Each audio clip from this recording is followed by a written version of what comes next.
الضابط بول المسؤول عن الجزء الخاص بالمعلوماتية في زوتوبيا 2 هو مستوحى من الخلد، الحيوان الصغير اللي بيعيش تقريباً طول حياته تحت الأرض.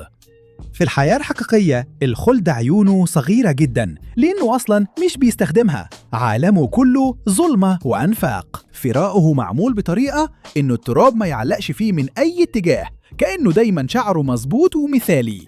وأحلى حاجة إن عندهم قوة خارقة اسمها عضو إيمر، وده موجود في مناخيرهم وبيخليهم يحسوا بأي حركة بسيطة تحت الأرض، كأن عندهم رادار جوه جسمهم. يعني أيوة فعلا منطقي جدا إن في الفيلم الصح ده يكون هو الخبير في الأنظمة، عايش مستخبي بيرصد كل حاجة وبيشتغل بسرعة من غير ما حد يشوفه زي الخلد بالظبط.